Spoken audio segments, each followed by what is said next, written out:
Programme में आपको खुशामदीद कहते हैं नाज़रीन। मैं असदुल्ला खान हूँ और आप देख रहे हैं ब्रेकिंग व्यूज़। नाज़रीन, 2 दिन से हमजा शहबाज साहब की गिरफ्तारी के लिए जो कुछ हो रहा है वो कई हवाले से बहुत मुज़िका खेज़ है, बल्कि एक मजाक बन के रह गया है कि नैप टीम्स वहाँ पर जाती हैं, उन्हें रेजिस्टेंस का सामना करना पड़ता है, फिर वहाँ पर कारकुन जमा हो जाते हैं, फिर नारेबाजी होती है, फिर वहाँ पर मीडिया आ जाता है, फिर बयानात होते हैं, फिर वहीं पर प्रेस कॉन्फ्रेंसेस होती हैं, फिर कुछ के कपड़े फाड़े जाते हैं, कुछ कारकुन अपने कपड़े खुद फाड़ लेते हैं, फिर बयानबाजी होती है और फिर नैप टीम्स वापस चली जाती हैं। कल भी ये हुआ, आज तो एक रिलीफ मिल गया लाहौर हाई कोर्ट से हमजा शहबाज को और उसके नतीजे में जाना पड़ा।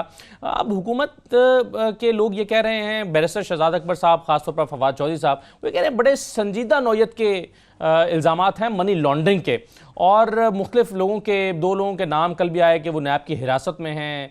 उन फजल दाद और कासिम कयूम, ये लोग जिनके ज़रिए से आज कुछ और नाम भी सामने आ रहे हैं कि इन लोगों के ज़रिए से मनी लॉन्ड्रिंग होती रही और बड़े मुनज़्ज़म तरीके से मनी लॉन्ड्रिंग की गई। और ये इल्ज़ाम सलमान शहबाज पर भी है, हमजा शहबाज पर भी है और शहबाज शरीफ साहब पर भी है। अभी बैरिस्टर शहजाद अकबर साहब ये बता रहे थे कि इससे पहले सलमान शहबाज को भी नोटिस किया गया, वो पेश नहीं हुए, हमजा शहबाज को नोटिस किया गया, वो पेश नहीं हुए, और अब शहबाज शरीफ को भी बुलाया गया नैब की जानिब से, आप देखें वो पेश होते हैं या नहीं। तो ये सारी सूरत हाल, फिर इसमें कुछ पॉलिटिकल एंगल्स भी हैं जिसमें ख़ास तौर पर अपोजिशन ने मिलकर, पीपल्स पार्टी और PMLN, ये मौक़िफ़ इख्तियार कर लिया है कि जो कुछ नैब कर रही है ये नैब नहीं कर रही, ये इमरान खान कर रहे हैं। और उनको तक़वियत मिलती है जब फवाद चौधरी साहब आकर प्रेस टॉक करते हैं, बैरिस्टर शहजाद अकबर साहब, माफ़ कीजिएगा, वो इस पर बोलते हैं, जिन्हें हुकूमत अपोजिशन के लोग फिर एहतसाब अकबर कहते हैं। तो ये तमाम चीज़ें, इसके मुख्तलिफ पहलू हैं। दो दिन से जो कुछ हो रहा है इस पर हम बात करते हैं। हमारे साथ रऊफ़ क्लासा साहब मौजूद हैं और उवैस तोही साहब मौजूद हैं। मैं क्लासा साहब आपका बहुत शुक्रिया, खुशामदीद, और उवैस साहब आपका भी। सबसे पहले मैं उवैस साहब आपसे शुरू कर लेता हूँ। ये क्या 2 दिन से एक मजाक बन के रह गया है कि आप एक शख्स को, पूरी रियासत और उसके इदारे मिलकर, जिसमें पुलिस भी है, आज रेंजर्स भी वहाँ पर पहुँची हुई थी, आप एक शख्स को गिरफ्तार नहीं कर पा रहे? ये तो तमाशा मुझे लगा। मेरे और क्लासरा साहब पे अगर कोई हो इस तरह नैब का मुकदमा, फिर देखें हम कैसे गिरफ्तारी नहीं देते। एक तो ये कि जिम्मेदार शहरी के तौर पे हम खुद गिरफ्तारी दे देंगे, या फिर दूसरा नैब वाले हमें गिरफ्तार करेंगे। ये कैसे हो सकता है कि आप जो है पूरा मजमा लगाएं। आज की जो इत्तला है, देखें आज की इत्तला क्या है। सुबह को नैब की टीम के आने से पहले शरीफ फैमिली की तरफ से या उनके हल्के की तरफ से सारे TV चैनल्स को, सारे मीडिया को बुला लिया गया था। एक तो वहाँ पे तमाशा पहले से शुरू हुआ। फिर दूसरा ये पता नहीं कौन है, चौधरी असगर साहब आज जो एक कैरेक्टर थे, वो आके सर सैयद और पता नहीं मोहम्मद अली जौहर, पता नहीं किस किस की तकरीरें सुना रहे थे। वो पूरे दिन बैठे रहे हैं गाड़ी के अंदर। जो तारड़ साहब हैं, पॉलिटिकल सेक्रेटरी हमजा के, वो उनके पास गए हैं, उनको कहा है कि जी सुप्रीम को हमारे पास हाई कोर्ट ने हमें दी हुई है ये प्रोटेक्टिव जो बेल है, तो आप हमें अरेस्ट नहीं कर सकते। एक वो इंटरेक्शन हुआ है, वरना वो गाड़ी में बैठे रहे। एक दफ़ा उन्होंने मीडिया पे बात की है, पूरी पाकिस्तान की तारीख उन्होंने सुना दी। उनका क्या ताल्लुक कि वो नेल्सन मंडेला के, हमजा को फला के, भाई आप सीधा सीधा अरेस्ट करें। नैब का क्या ताल्लुक है इस सियासी तकरीर के साथ? तो तमाशा नैब की तरफ से, दूसरी तरफ से नून लीग की तरफ से। असल सीढ़ी पहुंची हुई है कि जी ये सीढ़ी लगाएंगे, दीवार फलाएंगे। देखिए आप नून लीग की तरफ से देखें, नून लीग की तरफ से क्या है। अगर पीपल्स पार्टी का कोई लीडर होता, मैं आपको बड़े वसूख से कह सकता हूँ, वो कहता आप मुझे बेड़ियाँ लगाए हैं, आप मेरी आंखों में पट्टी बांधे, करोड़ों लोग देख रहे हैं, DSNGs लगी हुई हैं, कैमरे सामने हैं, फिर वो एक पॉलिटिकल केस बनाते। ये कहते मैं तहखाने में मौजूद हूँ, मैं अंदर कमरे मौजूद हैं, मैं गिरफ्तारी नहीं दूंगा। यही फ़र्क है नून लीग और पाकिस्तान पीपल्स पार्टी की पॉलिटिक्स में। नून लीग की पॉलिटिक्स के DNA में मज़ाहमती पॉलिटिक्स नहीं है। आज हमने देखा ऊपर ड्रोन से जो कवरेज है उसमें दर्जनों वर्कर्स हैं। जब आप करीब से कर रहे होते हैं तो लगता है कि वर्कर्स ही वर्कर्स हैं।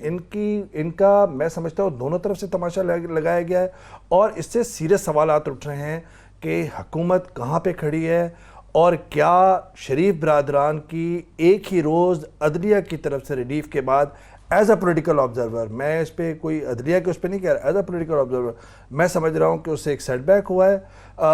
नवाज शरीफ साहब और शहबाज शरीफ साहब की रिलीफ के बाद PTI के रैंक्स में, और वो ये मैसेज देना चाहते हैं कि हम एहतसाब जारी रखेंगे। और नैब का आज वो जो भी तमाशा देखा हमने इस पर वो तो लगा रहा। खुद शहजाद अकबर साहब बात कर रहे थे, तो वो कह रहे थे कि ये इंटरम बेल मिली है एक तरह से, और ये एक नई रिवायत है कि कोई शख्स पेश नहीं हो रहा और उसको इंटरम बेल मिल गई है वहाँ पर। ये इंटरप्रिटेशन जो है वो कोर्ट ऑर्डर की कोई मुल्जिम खुद कर सकता है क्लासा साहब के जी मेरे पास लाहौर हाई कोर्ट का ऑर्डर है तो इसका मतलब ये बनता है मैं गिरफ्तारी नहीं दूंगा?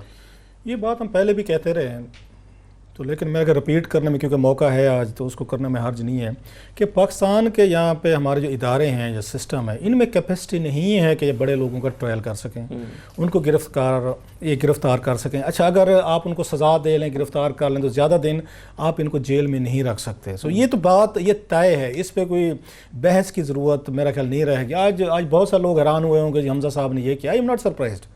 ये चीज़ें हम 20-22 साल से देख रहे हैं कि वक्ती तौर पर आप उनको पकड़ भी लेते हैं, आप उनको जेल में भी कर लेते हैं, फिर जिस तरीके से हमने देखा ज़मानतें भी हुई हैं, जो जो बहाने घड़े गए, जो जो यहाँ पे चीज़ें की गई या मातम किए गए, रोना धोना किया गया, उसके बाद सारी की सारी खामोशी होगी। सो ये लोग आके इस पूरे इसको सिस्टम को समझते हैं।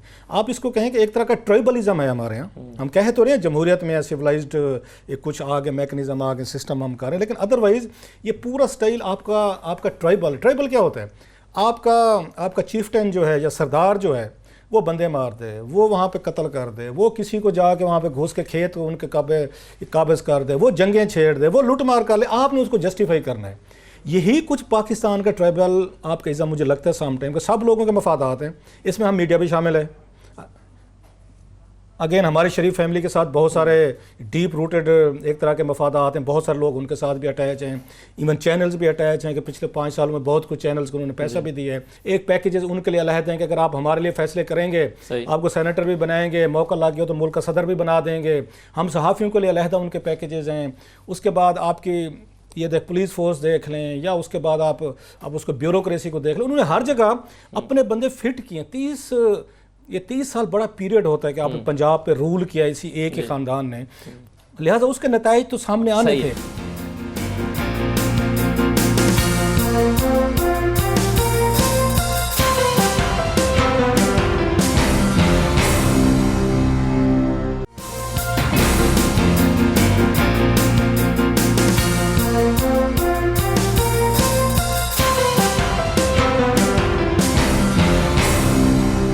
फवाद चौधरी साहब सुन रहे हैं हमें और हमारे साथ मौजूद हैं, उन्हें ज़रा उनका मौक़िफ़ ले लें। फवाद चौधरी साहब, ये एक चीज़ अपोजिशन बार बार ये कह रही है और तसलसल से वो ये कह रहे हैं कि ये जो कुछ नैब कर रही है, ये नैब नहीं कर रही, ये हुकूमत कर रही है। और वो दलील देते हैं कि जी फवाद चौधरी साहब किस तरह से आके प्रेस कॉन्फ्रेंस कर रहे हैं, अगर नैब का मामला है, शहजाद अकबर साहब किस तरह से बोल रहे हैं, इमरान खान बार बार कह रहे हैं, तो आपकी जो प्रेस टॉक्स हैं और आपने जो कल 2 लोगों के नाम भी लेकर बताया कि मनी लॉन्ड्रिंग हुई है, उस पर क्वेश्चन करके ये कहा जाता है कि तो नैब नहीं कर रही है, तो हुकूमत कर रही है।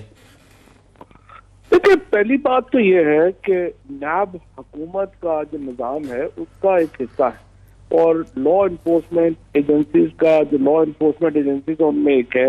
एडमिनिस्ट्रेटिवली वो इंडिपेंडेंट है, एडमिनिस्ट्रेटिवली हमारा उसके ऊपर कंट्रोल नहीं है, लेकिन ये तो नहीं है कि कोई नैब जो है वो हुकूमत से बिल्कुल ही उसका कोई वो जो लिंकेज है वो नहीं होगा। जाहिर है कि हमारी एक पॉलिसी है, हम तो नैब के ऊपर कमेंट नहीं करते। हम अगर तहरीके इंसाफ और Imran Khan anti corruption movement से पीछे हट जाएं, तो ये जिस तरह से अभी रऊफ फ्लासर साहब ने पूरा एक्सप्लेन किया है कि अगर इतने बड़े लोगों के खिलाफ पॉलिटिकल विल चाहिए होती है, किसी ऑफिसर की जरूरत होगी कि इनके ऊपर हाथ डाले। इनको प्रॉब्लम हमारा ये नहीं है कि हम नैब की नुमाइंदगी कर रहे हैं या हम बात कर रहे हैं, इनको प्रॉब्लम यह है कि इमरान खान और तहरीके इंसाफ एहतसाब की और अकाउंटेबिलिटी की बात क्यों करती है।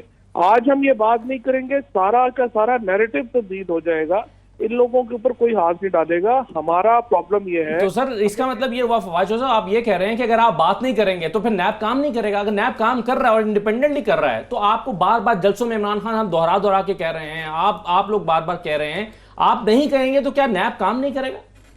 नहीं करेगा। यहाँ पे क्या हुआ था 90s के एंड के ऊपर, देखिए आप इमरान खान के हक में हो या खिलाफ हो, इस बात से तो कोई डिनाई नहीं कर सकता ना कि इमरान खान ही वो वाहिद पाकिस्तानी सियासी लीडर है जिसने आके करप्शन को एक इम्पोर्टेंट नैरेटिव बनाया है पाकिस्तान की सोसाइटी में। इससे पहले तो यहाँ पे हर बात होती थी कि कोई बात नहीं, यहाँ पे सरकार का काम है, इतने पैसे तो देने ही पड़ते हैं, ये तो करना ही पड़ता है। यहाँ पे तो कोई इशू ही नहीं रहा कर रहा है। क्या हुआ था जब तक नवाज शरीफ और जरदारी के दरमियान सियासत थी, करप्शन तो पाकिस्तान के पॉलिटिकल नैरेटिव का हिस्सा ही नहीं था। ये तो आके बनाया ही इमरान खान ने है। और आज अगर इमरान खान इस पूरा जो मुसल्लस है, इसमें से आप ट्रायंगल में से अगर इमरान खान और पीटीआई निकल जाए तो ये सारे का सारा फिर गठजोड़ शुरू हो जाएगा। और हमें वोट देखें, हमें वोट मिले एंटी करप्शन पे। अगर हम आज आके एंटी करप्शन के लिए खड़े नहीं होते या हम खुद करप्शन में मुलव्वस होते हैं तो हमारे लोग तो हमारे गिरबान पकड़ेंगे। हम कैसे ये बात ना करें कि ये जो है वो करप्शन के ऊपर आप करें। देखिए ना, मुझे वोट मिला है, इमरान खान को वोट मिला है, जो सब लोग हम लोग जो आए हुए हैं, हम क्या, हमारे तो यही गले फाड़ फाड़ के आए हैं ना कि ये सब करप्ट है और हम आपको आकर के तब्दीली देंगे। और आप यकीन कीजिए पूरी कोशिश 9 महीने हो गए हैं, 7-8 महीने हो गए हैं, कोशिश की है एक इंतहाई शफाफ गवर्नमेंट चलाने की।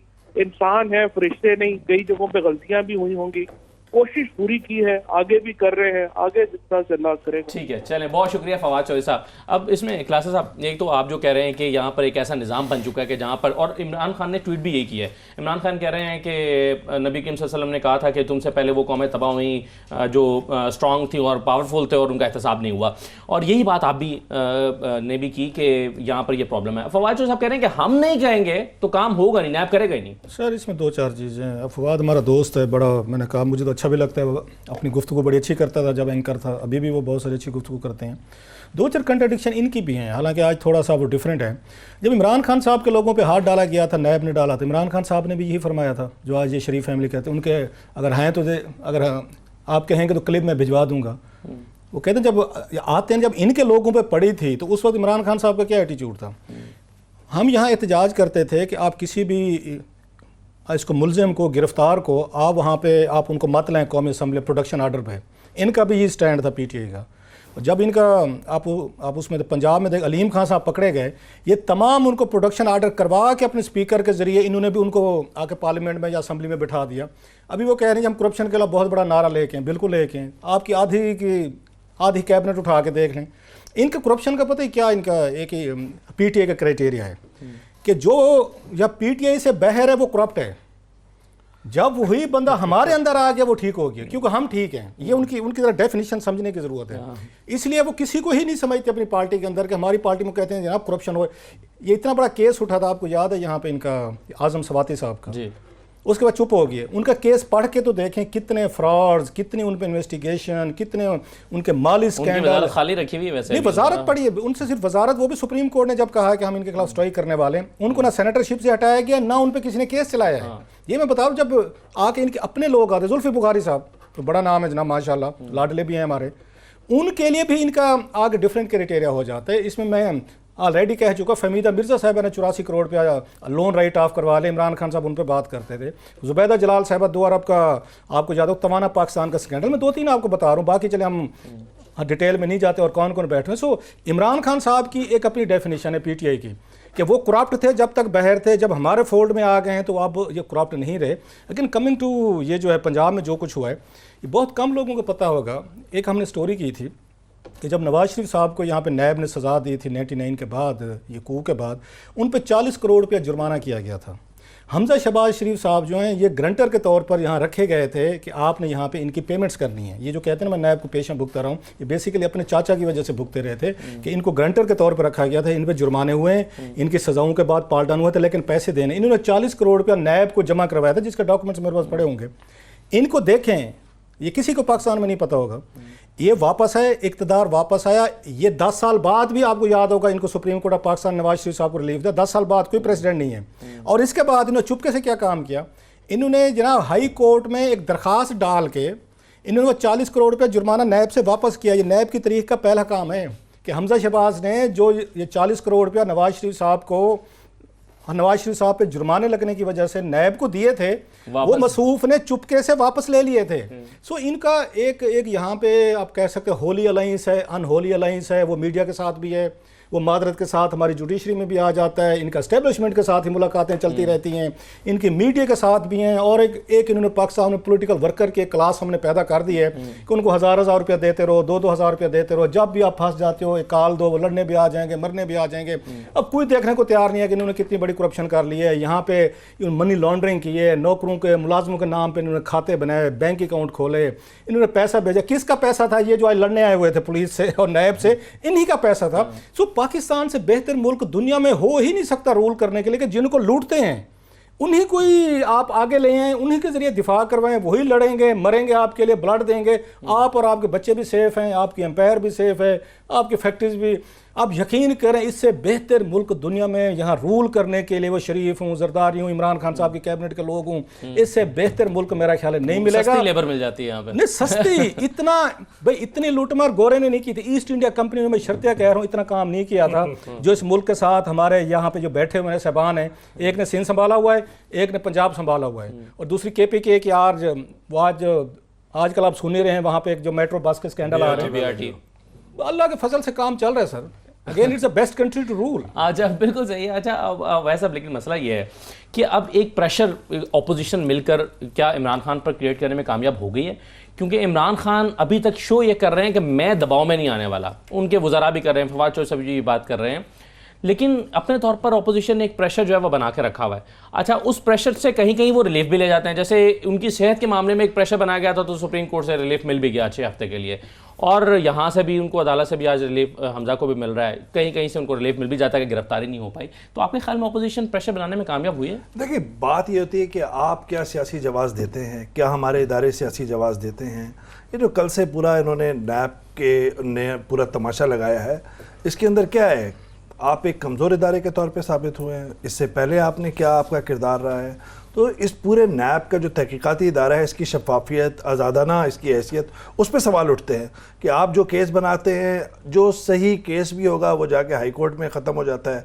आप देख लीजिए नवाज शरीफ साहब के उसमें कैसा केस था कि सुप्रीम कोर्ट ने ऑर्डर दिया कि आप रेफरेंस बनाएं इसका और ला के जाएँ, फिर उसके अंदर लेकुनाज होते हैं। तो इनका नैब का तो खैर एक कैपेसिटी जो बात कर रहे थे क्लासरा साहब कि इनमें कैपेसिटी नहीं है और ना इतना दिलगुर्दा है, ना ये कर सकते। दूसरी बात ये कि जो पीटीआई का मसला है ये, लेकिन वैसा जब आप ये कहते हैं कि कैपेसिटी नहीं है, तो फिर आप ये एज्यूम कर रहे होते हैं कि चीजें हैं, करप्शन की हुई है, इनके पास करप्शन की हुई है, देख लीजिए ना। लेकिन ये फिर वो नहीं कि अगर मैं डेविल्स एडवोकेट का रोल प्ले करूं तो कैसे आप ये एस्टैब्लिश कैसे होगा? नहीं, तो ये तो देखें ना, तहरीक इंसाफ से क्या उम्मीद थी कि इस सारे निज़ाम के अंदर जो है आप बुनियादी कवानीन लेकर आएँ, बुनियादी तब्दीलियाँ लेकर आएँ। सिर्फ नारों पे तो नहीं चलेगा। 8 महीने से है ना, जवाब आप किस तरह दे रहे हैं?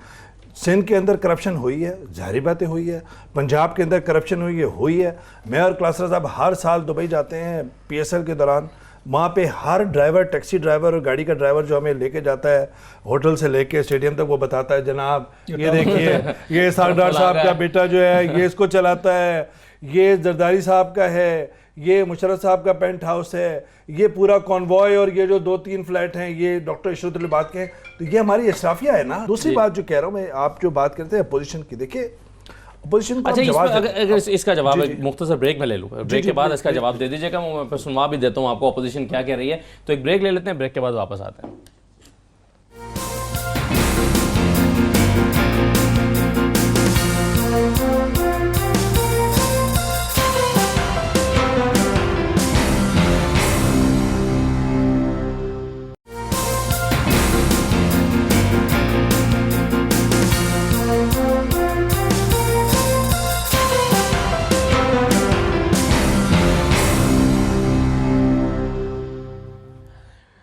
ब्रेक के बाद दोबारा खुश आमदीद। मैं सबसे पहले वो आप वैसे जो बात कर रहे थे उस पर मैं आपको सुनवा भी देता हूँ ज़रा। हमने कुछ वो चीज़ें निकाली भी हुई थी याद दिलाने के लिए। वैसे तो हम रोज़ाना ही देखते हैं कि ऑपोजिशन कल से क्या शोर मचा रही है कि ये हो क्या रहा है हमारे साथ। वो कह रहे हैं कि जी किस तरह से नैब और हुकूमत मिल गई है। तो ये प्रेशर जो हुकूमत को फेस करना पड़ रहा है, शायद उसकी वजह क्या हुकूमत की अपनी है कि वो जो फवाद साहब अभी बता रहे थे कि अब नहीं करेंगे तो नैब काम नहीं करेगा। सुनवा दीजिए ज़रा, फिर मैं लेता हूँ जवाब। नैब और हुकूमत का गठजोड़, शहजाद अकबर के टेलीफोन का फोरेंसिक कराया जाए, जो वो DG नैब के साथ गुफ्तगू करते हैं, जो वजीर आजम के ऑर्डर देते हैं। ऑपोजिशन को रियासती दहशतगर्दी के जरिए, रियासती तशद्दुद के जरिए उसकी आवाज को दबाना चाहते हैं। नैब तो सिर्फ एक इस्तेमाल होने वाली एजेंसी है। बाकी ये हमला जो है लीडर ऑफ द अपोजिशन मियां शहबाज शरीफ के घर पे ये इमरान खान की हिमायत पे हो रहा है। खान साहब की सिलेक्टिव हुकूमत बना तो उसका पहला इंस्ट्रक्शन था वो नैब के लिए था कि आप कर ले, अरेस्ट करे सबको। आप बहुत सुस्त रवि का शिकार हो तो आप फिर आपके सामने सब नैब के एक्शंस आए। ये दबाव वैसे अब किस पर आ रहा है? हुकूमत पर आ रहा है या नैब पर आ रहा है या किसी पर नहीं आ रहा? पहले तो इन दोनों जमातों पे हो रहा है। इखलाकी दबाव भी होना चाहिए यार। मतलब इतने साल हुकूमत की है तो पैसा कहीं तो गया है ना, सबसे पहली बात ये। दूसरी तरफ ये कि हुकूमत के मेरे ख्याल में जो अदाएँ हैं जो उनके बड़े बड़े बयानात हैं उससे एक सियासी जवाब भी मिलता है। अब आगा सराज दुरानी है, उसको गिरफ्तार यहाँ से करना ज़रूरी था, बगैर बताए हुए छापा मार रहे हैं पुरस्कार तौर पे। अब जैसे हमजा के उसमें यहाँ से ना गिरफ्तार करते तो वहाँ पे वही होता जो हमजा की दफा हो रहा है। वहाँ से ऐसे ही गार्ड्स खड़े हो जाते हैं। डॉक्टर आसिम को गिरफ्तार किया था, क्या हुआ? उसको सबसे बोल दिया हमारे तहकीकाती इदारे ने कि जी सबसे बड़ा अमीर तरीन आदमी है और ये है फलां, फिर वो ठुस हो जाता है। कहने का मकसद ये है कि एक तो कैपेबिलिटी, कैपेसिटी, दूसरा ये कि हुकूमत जो है अब 8 माह पुरानी हो गई है और उसको एहतसाब इमरान खान साहब के विजन का, तहरीक इंसाफ का और बहुत सारे वोट उसको इस विजन की वजह से पड़े, तो उनको ये कंटिन्यू करना है। लेकिन हर मिनिस्ट्री का, हर वजीर का, हर मुशीर का अगर सुबह से शाम तक मंत्रा यही होगा, जब आप उससे बात करें आपकी मिनिस्ट्री में तो वो है आप करप्शन का पैसा लूटा हुआ है, पर लोग तंग आ जाएंगे। तो मैं समझता हूँ कि आने वाले दिनों के अंदर और सियासी जो एक एहतसाब होता है वो तंग होगा तहरीक इंसाफ पे, बीइंग इन द पावर। ठीक है, हुकूमत में आ गए ना, तो अब आने वाले हैं रमज़ान, महंगाई ज़ाहिर बात है बढ़ी है, पुरानी हुकूमतों के मसाइल इनके पास आए हैं, बिल्कुल आए हैं, लेकिन अब IMF के पास जाना है, उसकी शराइत आएंगी, आगे इन्फ्लेशन डबल डिजिट्स में आएगा, so on and so fourth. उसकी डिटेल में नहीं जा रहे क्योंकि ये टॉपिक नहीं है। कहने का मकसद ये है कि सियासी जवाज़ आप ना दें, ना नैब दे, ना हुकूमती इदारे दें पॉलिटिकल पार्टीज़ को। और दूसरे वो तो इसमें माहिर हैं, देखें वो तो माहिर हैं। लेकिन 11 साल जरदारी साहब जेल के अंदर है, उन पे कोई नहीं हुआ। एक साहब का कहना है कि जरदारी साहब की प्रोसिक्यूशन पाकिस्तान में मुमकिन नहीं है। इसी तरह आप देख लीजिए नवाज शरीफ साहब आ गए ना, तो नवाज शरीफ साहब बाहर आ गए, शहबाज शरीफ साहब बाहर आ गए, कम हो जाएगा सर। लेकिन सर मैं एक बात जो कह रहा हूँ, वो जो अभी हम ब्रेक में बात कर रहे थे रास्ता साहब और हम, आज के उसके अंदर हमजा की वाह हो गई। मतलब हमजा जो है इतनी कवरेज ज़िंदगी में उनको नहीं मिली होगी और नैब की वजह से आज वो हीरो बन गए उन अपने हलकों के अंदर। इतनी कवरेज क्लास आपने देखी, लीडर बन गए, अगले लीडर आपने कभी देखे? अब यकीन कीजिए मैंने इतने न्यूज़ रूम ऐड किए हैं, ये होता था यार लाइव कट कर, यार ठीक है 30-40 सेकंड बस यार फारिग करें। आज तो वो लग रहा है नेल्सन मंडेला। नहीं तो वो तो फिर ये हुआ ना कि एक आदमी जो है, मतलब और दूसरा ये कि देखे जो अंदरूनी हल्के लाहौर में वो ये कह रहे हैं कि क्या जो सियासी जो हल्के हैं वो ये कह रहे हैं कि क्या ये मरियम के मुकाबले में ये इनका कद ज्यादा बढ़ता जा रहा है। लेकिन वैसा फिर उसमें तो अगर ये बात मान ली जाए तो फिर तो नैब हीरो बना रही है, उनको नैब की जिम्मेदारी लग गई से दो सारे हीरो बन जाते हैं। एक सवाल ये भी क्लासा उठता रहा कि अगर मनी लॉन्ड्रिंग के ठोस शवाहिद की बुनियाद पर वो गए हैं तो मनी लॉन्ड्रिंग का इल्ज़ाम हमजा शहबाज के अलावा सलमान शहबाज पर भी है और शहबाज शरीफ पर भी है, और शहबाज शरीफ तो उस घर में मौजूद हैं। तो आप हमजा शहबाज को गिरफ्तार कर रहे हैं, शहबाज शरीफ को गिरफ्तार नहीं कर रहे हैं। दूसरी चीज़ मैं आपसे जो पूछना चाहता था वो ये कि अब तो इतने सारे रेफरेंसेस और केसेस का हम जिक्र सुन चुके हैं कि याद भी नहीं रहता है कि कौन सा लाहौर हाई कोर्ट में लगे हुए हैं, इस्लामाबाद हाई कोर्ट में लगे हुए हैं, अब अपील सुप्रीम कोर्ट में 9 तारीख को जो है वो लग गई हुई है नैब की।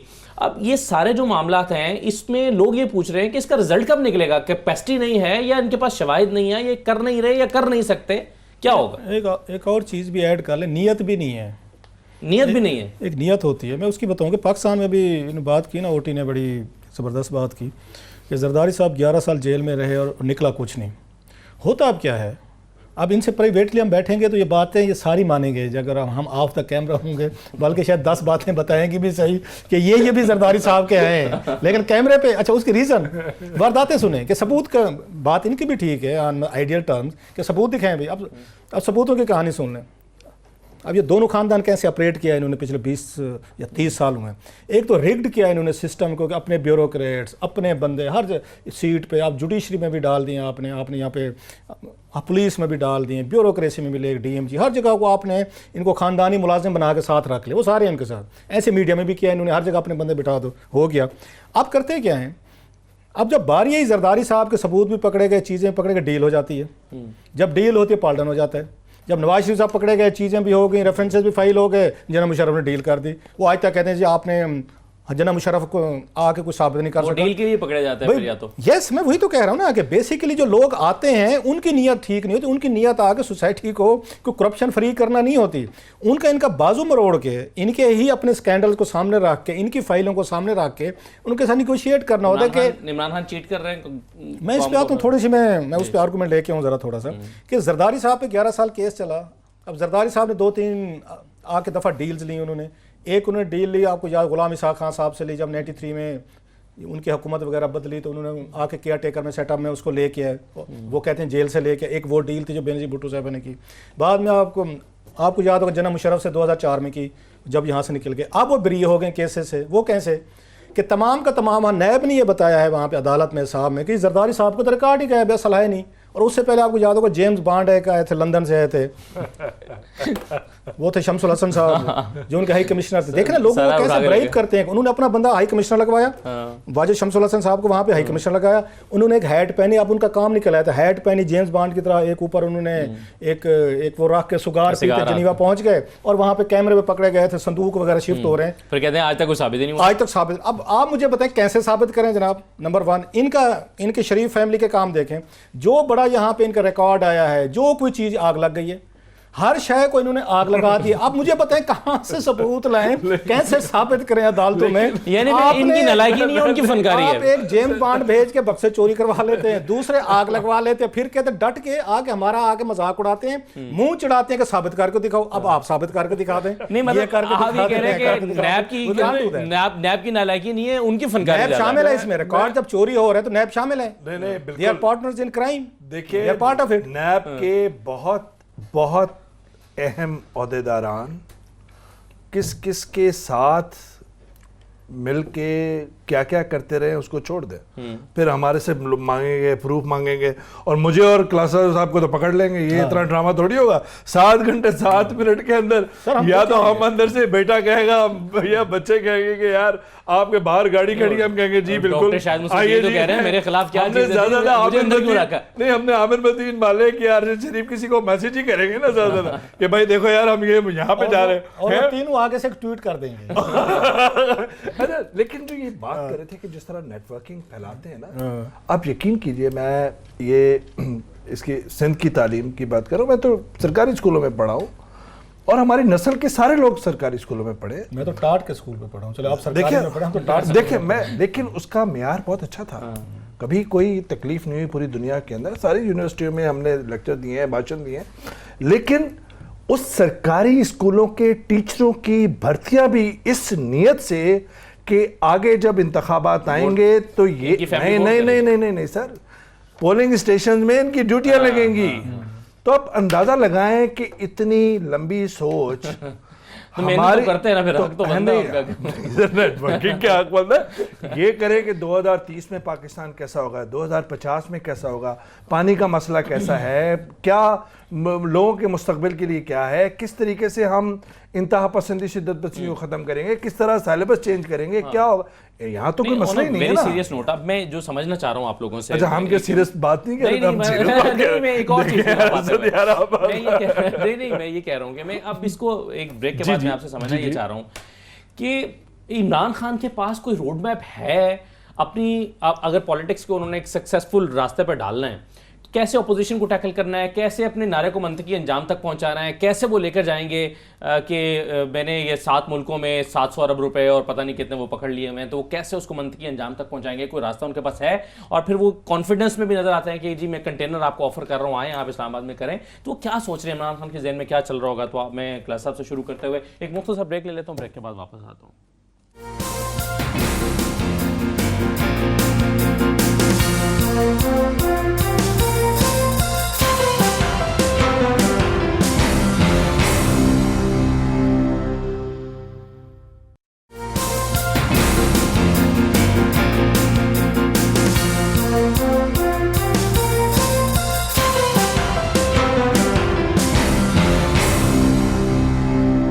साहब, इमरान खान के सामने चैलेंजेस की एक पूरी लिस्ट है। महंगाई और डॉलर को उन्होंने कंट्रोल करना है, इकोनॉमी को उन्होंने ठीक करना है, जो कि वो खुद रोजाना फिगर्स बताते हैं कि जी कर्जे इतने हज़ार गए हैं और रोज़ कितने दे रहे हैं। वो 6 अरब रुपया, वो कहते हैं 6.5 अरब रुपया रोजाना का दे रहे हैं। फिर उन्होंने रिफॉर्म्स लेकर आनी है, फिर वो 10 मुल्कों से 700 अरब रुपया उन्होंने वापस लेकर आना है। उस पर उनका कॉन्फिडेंस ये है कि वो इन्वाइट कर रहे हैं जरदारी साहब को और बिलावल को, क्या आए यहाँ पर धरना करें। वो मैं आपको सुनवा देता हूँ जरा, कल परसों उन्होंने क्या कहा है, जरा सुनवाइए जी, फिर इसका लेते हैं, राय लेते हैं।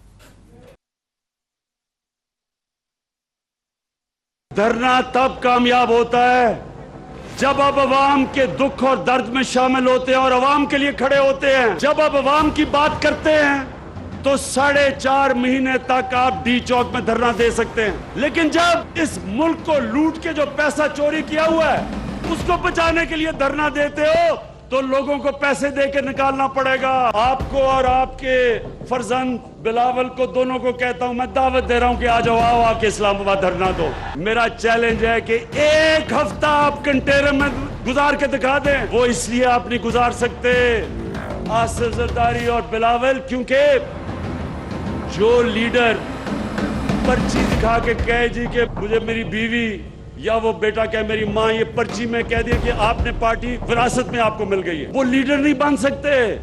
जैसा हो सकता है 6 महीने तक और मजीद ये बातें खरीद ली जाए इमरान खान साहब की और अच्छी लगें या ठीक लगें, फिर क्या होगा? कैसे रोड मैप क्या है उनके जहन में, क्या चल रहा है? वही वाली बात है कि अगर हम आर्गूमेंट से एक के लिए मान भी लेते हैं कि इमरान खान साहब की नीयत बड़ी अच्छी है, करना चाहते हैं, तो लेकिन सिर्फ आपकी नीयत होने से करने से कुछ नहीं होता, आपको टीम चाहिए। कल हमारी ये मुलाकात हुई थी, उसमें OTB थे और भी हमारे दोस्त थे, आमिर मतीन साहब थे, असद उमर साहब से।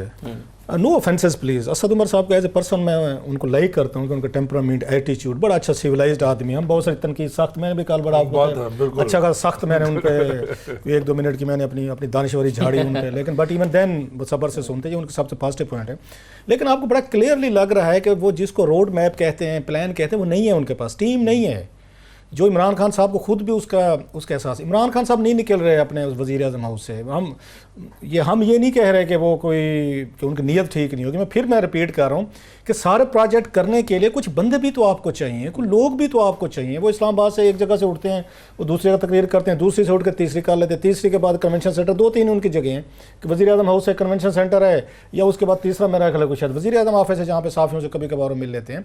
आप उसको आके जेन्युइनली ये जो मसाइल जिनको आप सामना कर रहे हैं, इमरान खान ने मेरा ख्याल एग्रेसिवली इनको हल करने की कोशिश नहीं की। मतलब इनका सबसे बड़ा एक बिग इनका पॉजिटिव, इनके पास 2-3 इनके मौके थे कि यहाँ पे जो हमारा ओवरसीज़ पाकिस्तानी था वो इमरान खान पे आके बड़ा ट्रस्ट करता था। मैं कह रहा हूँ, अभी मैं अमेरिका गया था, मुझे लगा है कि वो बहुत सारे वो नहीं है।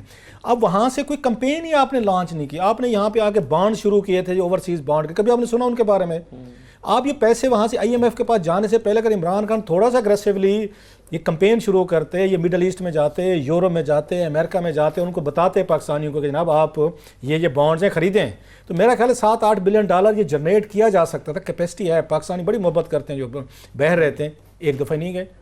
इन्होंने कोई ऐसी कंपेन कि स्टेट बैंक का कोई पता ही नहीं आपको, जो लेके जो आ रहे थे मुल्क को संवारने के लिए, वो किधर गई है? सो इनके साथ प्रॉब्लम ये हो रहा है, कैपेसिटी के इश्यूज आ रहे हैं। अच्छा, बहुत सारी चीज़ों पे जो इनके हाई मॉरल ग्राउंड थे वो बड़ी तेज़ी से लूज़ कर गए हैं। पहले ताने दे सकते थे, टांट कर सकते थे पीपल्स पार्टी को, नवाज लीग को, जो ठीक करते थे। अब वो पता न ये चला है कि जिन लोगों को ये ताने देते थे अपनी पार्टी में वही लोग आ गए, अपनी गवर्नेंस के वही मसले आ गए।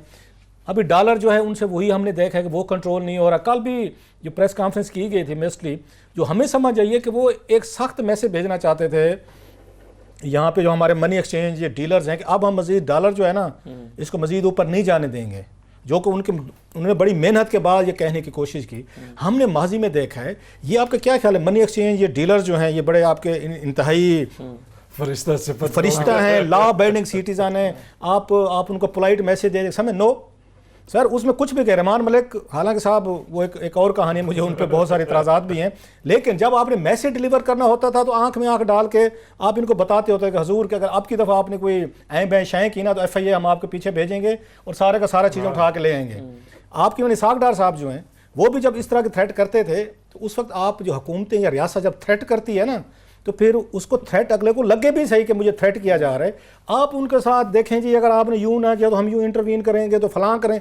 इन चीज़ों से पाकिस्तानी मनी एक्सचेंज वाला डीलर जो है ना वो ठीक होने वाला नहीं है। इस मुल्क को बिठाने में आज हम कंगाल जो हमें कहा जा रहा है यहाँ नीचे लाने में इन मनी एक्सचेंज डीलर्स का बड़ा हाथ है। इन्होंने ही बड़े लोगों की मनी लॉन्ड्रिंग है। ये जो आपका हमजा शहबाज शरीफ एंड कंपनी है या सलमान है या पीपल्स पार्टी है, किसके जरिए मनी लॉन्ड्रिंग करती रही है? ये डॉक्टर आसिम हुसैन कंपनी है बला बला, ये मनी एक्सचेंज इन्होंने डीलर के जरिए की सारी। आपने मनी एक्सचेंज डीलर को खुला छोड़ा हुआ, उसकी मर्जी है वो डॉलर ऊपर ले जाए, जब भी चाहे वो नीचे ले ले, जब भी चाहे स्टोर कर ले। मुझे 2-3 दोस्त मिले बाहर से आए हुए, उन्होंने कहा आपका मुल्क है ये वाइल्ड वेस्ट है। मैं क्या मतलब? उसने कहा मैंने यहाँ 2-3 हज़ार डॉलर चेंज करवाएं, उसने मुझे हाथ से चिट लेके दे दी, ये लें। उसने कहा कोई सिस्टम नहीं है कि डॉलर पाकिस्तानी बैंक में जाए, कोई वहां पे जमा करवाए, उनके पास कोई मैकेनिज्म नहीं है, कोई सिस्टम नहीं है। सो जब आपने थ्रेट करना है रियासत ने मनी एक्सचेंज डीलर्स को जो इस मुल्क की इकानमी बिठा रहे हैं, मैं फिर कह रहा हूँ और उसको अयान अली टाइप जहाँ करैक्टर जो पैदा हो गए, तो उस पर अदालतें भी मेहरबान हैं। मुझे अयान अली साहब से याद आया, वो हमजा साहब पे भी मेहरबान हैं। बस वो सख्ती जो है ना, कभी आप और मैं खुदा ना खासा फंस गए तो डॉक्टर शाहिद मसूद की तरह फिर कोई रियायत नहीं आती। लेकिन उसमें मसला सर ये है कि अगर आपने अगले 6 महीने के अंदर आप नैब की, आप कह रहे हैं कैपेसिटी के इश्यूज हैं, अगर वो ना सब कर सके कि जरदारी साहब को आपसे आप पैसे ना ले सके जो आपने वादा किया था, अगर आप नवाज शरीफ और शहबाज शरीफ से ना ले सके जो आपने वादा किया था, और हम भी यहीं पे पैसा तो नहीं आता, और कोई बात फिर क्या करेंगे? फिर क्या करेंगे? देखिए बात यह है कि कहाँ से डील होती रही है, कहाँ से एनआरओ मिलता रहा है, हमें भी पता है। हम तो नौजवानी से अब 1.5 उम्र हो गए हैं हम लोग, हम ये देखते आ रहे हैं किसको नवाज शरीफ साहब की डील कैसे हुई मुशर्रफ साहब के दौर के अंदर, उससे पहले किस तरह डील्स हुई हैं, किस तरीके से आप अयूब खान साहब के ज़माने में किस तरीके से वफादारियाँ बदली गई हैं। अब जरदारी साहब के लिए मैं आपको बताऊं, मेरे दोस्त जारी बात है, मेरा ताल्लुक़ लड़काना से सिंध से है, जो जरदारी साहब को बहुत अच्छी तरह जानते ना, दोस्त का क्या कहना है, उन्होंने कहा यार आप इनके बयानात पे नहीं जाएं, माइंडसेट रीड करने की कोशिश करें। मैंने कहा जी बताइए, हम तो इनसे जेल में भी मिले हैं, सदर हाउस में भी मिले हैं। उन्होंने कहा ये इनका चीखना चिल्लाना, धमकियां देना, सब कुछ या फिर जो भी बयान देना, ये हर मौके पर इस्टेब्लिशमेंट से डील करने के लिए तैयार हैं, तैयार रहेंगे। अब आप ये देखिए कि अगर कुछ दिन के बाद जरदारी साहब को भी रिलीफ मिल जाती है तो फिर क्या होगा? नवाज शरीफ साहब बाहर हैं, अल्लाह ताला उनको बहुत सेहत दे, क्योंकि ज़रा सी बात करते हैं तो फिर ज़ाहिर बात एक नाजुक बात आ जाती है कि सेहत की बात हो रही है। बात है आपके कैरेक्टर की सेहत की, और वो कैरेक्टर का सेहत जो है, जो अशराफिया है, जिसमें बड़े बड़े सियासतदान हैं, जिसमें बड़े बड़े ब्यूरोक्रेट्स हैं, जिसमें बड़े बड़े लोग शामिल हैं, उनकी सेहत के किरदार की सेहत, वो रियासत के किरदार की सेहत की अक्कासी करनी चाहिए। हमारे रियासत की किरदार की जो सेहत है वो इस वजह से कमज़ोर नज़र आती है कि हमारा एहतसाब का निज़ाम कमज़ोर है, ख़ुद गैर फ़ाल है हमारी जो जितने भी एहतसाबी हमारे इदारे हैं। सही। दूसरी मैं इसको चाह रहा था, वक्त बिल्कुल 1 मिनट रह गया है, लेकिन जो अभी बात हुई थी, और क्लास साहब अगर आप उसको, इमरान खान साहब जो आप कह रहे हैं कि ये डील हो जाती है, इमरान खान साहब रोज़ाना जो अनाउंस करते हैं जलसों में खड़े होके, वो उनको सुनाते हैं जिन्होंने डील लेनी है या उनको सुनाते हैं जिन्होंने डील देनी है? अब यहाँ से देखें कि उनके स्टांस में कैसे चेंज है, दबाव कहाँ से आ रहा है, आई डोंट नो, मुझे नहीं पता कि वो जो इश्यूज़ हैं कि अब इमरान खान साहब ये कहने पे आ गए उनके मिनिस्टर के, जनाब आप पैसे दे दें, आप बाहर चले जाएं, मतलब प्ली बारगेन पे आ गए हैं। पहले प्ली बारगेन नैब करती थी, अब ये मुल्क का वज़ीर आज़म ऑफर कर रहा है, ओपनली कर रहा है कि इसको नवाज शरीफ साहब को या पोजीशन को कि आप आएँ और प्ली बारगेन करें। इसके बाद हमें क्या कहना चाहिए, ये इंडिकेशंस क्या हैं? 2-3 चीज़ें हो सकती हैं। इनको पीछे जो बैठे हुए हैं, जो एस्टैब्लिशमेंट जिसको हम कहते हैं, वो समझाने की कोशिश कर रहे हैं कि पाकिस्तान में इन्वेस्टमेंट नहीं आ रही, यहाँ पे कोई सरमाया नहीं आ रहा, ब्लैक मनी। कल कह भी रहे थे, असद उमर साहब ने कहा है, उन्होंने कहा हमने जो इतनी सख्ती की है तो लोगों ने पैसा उन्हें छुपा लिया है। आपने यहाँ पे आके वो कहा है कि जो नॉन फाइलर हैं उनके इशू बना लो, एमनेस्टी स्कीम को एसेट डिक्लेरेशन, मतलब ये पाकिस्तान, दुनिया भर में ब्लैक इकोनॉमी होती है, ब्लैक मनी होती है, हम इससे इनकार नहीं कर रहे, लेकिन ये बात है कि आप उसका साइज कितना है ब्लैक इकोनॉमी का। पाकिस्तान का प्रॉब्लम ये है, यहाँ पे 90% इकोनॉमी ब्लैक है, मतलब लोगों ने घरों में बेसमेंट में पैसे रखे हुए हैं, डॉलर रखे हुए हैं, या वट जो भी रखे हुए हैं। हुकूमत के लिए मसला बन गया कि अनरेस्ट है। अच्छा, बहुत सारे जो यहाँ सेना एलिमेंट्स है वो ये भी कहते हैं कि क्या पोजीशन से आप हर वक्त लड़े हुए हैं, इन्हें लूटना था, खाना था, पिटना था, कौम भी खुश है, वो भी खुश है, फिर भी वोट लेके आ गए। आप एक काम करें, आपने वादे किए हैं, नौकरियां देनी है, टूरिज्म करना है, मुल्क को ठीक करना है, अब लानत भेजें सारे इन पे, इस पे प्रोसेस पे जो कुछ हो रहा है होने दे, पॉलिटिकल स्टेबिलिटी लेके आए, कोई पीस लेके आए, कोई थोड़े से नॉन फाइलर को छोड़ें, इस पर कन्विंस हो रहे हैं इमरान खान। यस, और ब्लैक इकोनॉमी जो है ना उसको एनकरेज करें ताकि लोगों ने जो पैसा छुपाया हुआ है वो मार्केट में लेके आए, कोई प्लाट लेगा, कोई घर लेगा, कोई दुकान लेगा, कोई गाड़ी लेगा, बेनामी खोलें। ये कल इस तरह की बातें असद उमर साहब ने हमें समझाई हैं। बेनामी वो बेनामी अकाउंट्स भी वो दुरुस्त मान लिए जाएंगे और वो फेक अकाउंट्स की जस्टिफिकेशन भी आ जाएगी। 11-12 एमनेस्टी स्कीम्स पूरे पाकिस्तान की तारीख में अनाउंस हो चुकी है, कितना हमने हासिल किया है। देखिए, इसको जाहिर बात है कि जब एतराज़ हुआ तो उसके बाद उन्होंने इसको एसेट डिक्लेरेशन, ठीक है आप इससे पैसा लेकर आ जाए, हमें तो कोई एतराज़ नहीं है, लेकिन कहने का मकसद ये है कि ये बात रियासती इदारों, एस्टैब्लिशमेंट सबको ये बात तय करनी चाहिए, ऐद करना चाहिए कि आपने एहतसाब करना है तो सबके साथ यकसा करना है, और आपने डील नहीं करनी। डील करेंगे तो फिर यही खानदान रूल करेंगे, इसी तरीके से अशराफिया और जो आम लोग हैं उनके दौरान खलीज बढ़ती रहेगी। मतलब ये डील भी होगी और ये खानदान हम पे रूल भी करेंगे। और फिर हम डील यहीं भी पे हो गई। सबूत मांग रहे होंगे और फिर सबूत कि हमसे मांगे। अब हमजा शहबाज साहब देख लें, आप मैं बात कर रहा था ब्रेक में कि जीटी रोड से आप किसी से पूछे कि पोल्ट्री फार्म किसका है तो पोल्ट्री बिजनेस सारा उनका है, अब हम सबूत ढूंढ रहे बहुत होते हैं। शुक्रिया वैसा ग्लासेस साहब, आपको बहुत शुक्रिया। मुझे इजाज़त दीजिए नाज़रीन, अल्लाह हाफिज़।